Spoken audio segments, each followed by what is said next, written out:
Assalamualaikum warahmatullahi wabarakatuh. Halo semuanya, selamat datang di channel saya. Saya Zaki, biasa dipanggil Bang Jack. Dan hari ini saya ingin berbagi perjalanan saya dalam dunia digital literasi, di mana di era digital teknologi ini menjadi bagian dari kehidupan kita dan sesuatu hal yang paling penting dan krusial.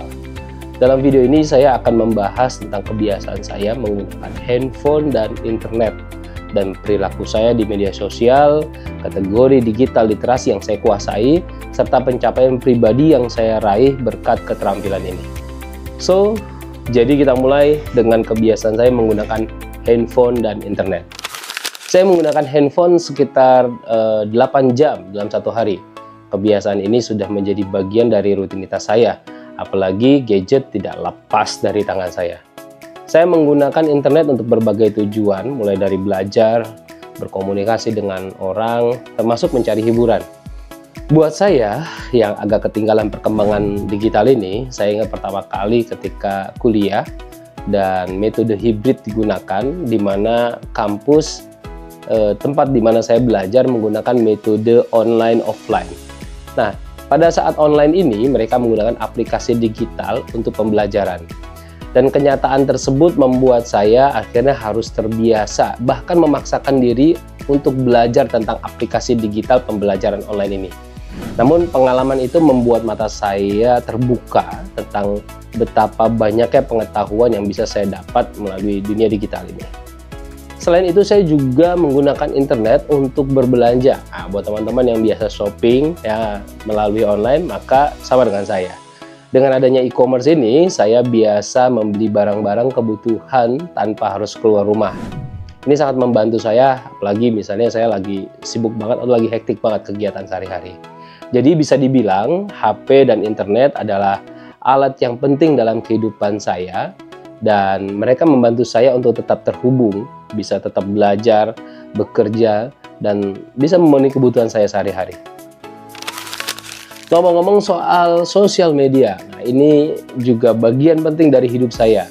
Saya aktif di Facebook, saya aktif di Instagram, dan juga saya aktif menulis. Dan ini adalah satu wadah yang cukup menarik untuk saya berbagi konten.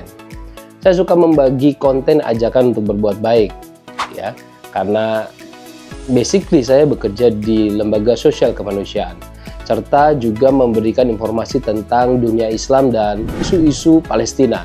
Ya, saya percaya bahwa media sosial adalah platform yang sangat kuat untuk menyebarkan pesan-pesan positif dan meningkatkan kesadaran tentang isu-isu penting.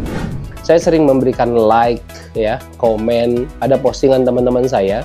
Suatu ketika saya membagikan artikel tentang Palestina, dan akhirnya banyak teman-teman yang berterima kasih karena akhirnya mereka lebih bisa mengetahui banyak tentang situasi yang terjadi saat itu.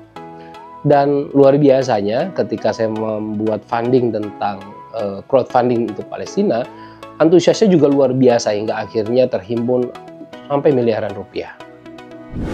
Namun saya juga belajar untuk berhati-hati ya dengan informasi yang saya konsumsi juga, dan juga saya bagikan, karena saya selalu mencoba untuk memeriksa sumber informasi sebelum saya bagikan. Ya, seperti sebagaimana kita ketahui, banyak berita-berita hoax yang diproduksi di media sosial, dan itu kerap kali disebar oleh banyak orang. Saya telah mengembangkan beberapa keterampilan digital yang sangat penting, terutama pada konteks kegiatan kemanusiaan dan kerelawanan. Salah satu keterampilan utama saya adalah kemampuan untuk mencari dan mengakses informasi dengan tepat. Ya, saya sering menggunakan mesin pencari seperti Google untuk menemukan informasi yang relevan, baik untuk kepentingan pribadi atau pada saat saya turun ke lokasi bencana dalam situasi tertentu. Dalam kondisi darurat, saya menggunakan aplikasi Zoom, Google Meet untuk berkoordinasi dengan teman-teman relawan yang memang mereka bisa mendapatkan internet, namun sulit untuk mengakses lokasi. Selain itu, saya juga mengakses desk relawan. Jadi kalau di lokasi kebencanaan, biasanya kita selalu mengakses desk relawan untuk melakukan registrasi online. Dan ini memungkinkan kita untuk melakukan dokumentasi kegiatan, berkoordinasi dengan pimpinan pusat, dan juga menemukan kondisi real time ya yang ada di lapangan. Saya selalu rutin mengakses Sitrep. Sitrep ini adalah situation report ya online yang selalu diperbarui oleh BPBD di tengah kebencanaan atau pihak-pihak terkait guna memberikan informasi penting tentang situasi kebencanaan dan langkah-langkah yang tentunya harus diambil. Untuk memperkaya pengetahuan saya juga mengikuti berita di situs-situs terpercaya. Salah satunya Detik, MSN, dan ini juga sangat membantu untuk memberikan literasi informasi dan up-to-date tentang perkembangan terkini. Selain itu, saya juga memanfaatkan aplikasi Artificial Intelligence (AI) ya, seperti Microsoft Copilot ya, yang hari ini saya mulai latihan belajar bahasa Inggris menggunakan Copilot. Saya menerapkan keterampilan digital saya dalam berbagai aspek kehidupan. Salah satunya adalah di yayasan yang saya kelola. Saya bekerja di sebuah yayasan yang menggunakan aplikasi untuk mengkontrol kinerja tim. Aplikasi ini membantu saya memantau progres proyek dan memastikan bahwa semua anggota tim berkontribusi dengan baik. Dengan cara ini, saya juga akhirnya bisa bekerja dengan efektif dan efisien untuk mencapai tujuan bersama. Selain itu, dalam bisnis saya di Dapur Bang Jack yang ada di Parung, saya juga menggunakan aplikasi kasir. Aplikasi ini mempermudah aktivitas transaksi dan kalkulasi keuangan kita. Aplikasi ini tidak hanya mempercepat proses pembayaran, tapi juga membantu saya dalam mengelola inventaris dan laporan keuangan tiap bulan. Dalam perjalanan saya untuk meningkatkan keterampilan digital, saya mengambil langkah berani dengan mengikuti pelatihan online tentang pemasaran dan branding. Ya, meskipun ini biayanya tidak murah ya, waktu itu sampai 9 juta rupiah, tapi saya yakin bahwa investasi ini sangat berharga untuk memperdalam pengetahuan dan keahlian saya. Selain itu, saya juga memanfaatkan opsi yang lebih terjangkau. Jadi kalau tadi yang 9 juta, saya juga membeli e-book yang harganya 99.000 sampai 200 ribuan. Dan ini memberikan wawasan berharga tentang tren strategi terbaru dengan literasi digital. Untuk memperkuat pemahaman saya meng-hire tim spesialis sosial media yang akhirnya menjadi bagian dari yayasan saya di mana tempat saya bekerja.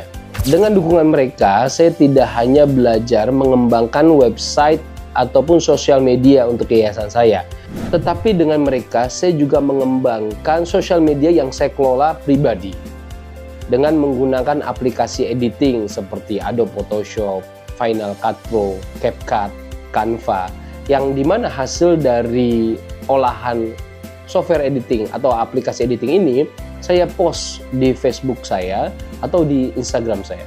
Setelah saya meningkatkan kapasitas saya ya di dunia digital, dan ini berdampak pada meningkatnya jumlah follower saya di sosial media, baik di Instagram, di Facebook maupun di YouTube. Sepanjang perjalanan saya dalam mengembangkan dunia digital, saya telah mempelajari berbagai fungsi digital untuk mencapai tujuan yang lebih besar. Dalam pengelolaan data untuk proyek-proyek kemanusiaan, saya menggunakan Google Form yang terintegrasi dengan Excel dan Spreadsheet. Pendekatan ini tidak hanya mempermudah pengumpulan data, tapi juga memungkinkan analisa lebih cepat dan akurat. Tim keuangan di foundation saya, di yayasan saya, kini telah beralih ke Accurate, ya, sistem akuntansi yang jauh lebih canggih, dan ini membantu kami untuk mengelola keuangan dengan transparansi, efisien, juga menghindari potensi kecurangan. Saya juga aktif berkontribusi dalam komunitas online yang fokus pada pengembangan digital literasi, berbagi pengetahuan dan pengalaman guna membantu orang lain dalam perjalanan belajar mereka. Salah satu pengalaman yang paling berkesan bagi saya adalah ketika saya diminta menjadi pembicara How to Become a Great Content Creator di acara capacity building yang dihadiri oleh ratusan ustazah dan da'iyah. Dan dalam acara tersebut, saya mengajarkan mereka tentang bagaimana membuat konten-konten dakwah dan juga mengenalkan mereka tentang bagaimana menggunakan platform sosial media seperti Instagram, Facebook, maupun TikTok. Dan ini membuktikan bahwa dengan meningkatnya kemampuan saya di dunia digital, ini bisa berdampak positif, bukan hanya bagi diri saya, tapi juga bagi orang lain. Ya, dengan melihat prospek ke depan, saya memiliki harapan semoga ini berdampak positif bagi usaha yang saya lakukan dan bagi ikhtiar saya untuk tetap bisa membantu orang lain melalui yayasan kemanusiaan yang saya miliki. Saya harap video ini dapat menginspirasi teman-teman semua dalam meningkatkan digital literasi teman-teman sendiri dan menjadikan media sosial sebagai alat yang efektif untuk mencapai tujuan pribadi atau tujuan bersama. Barakallahu fikum.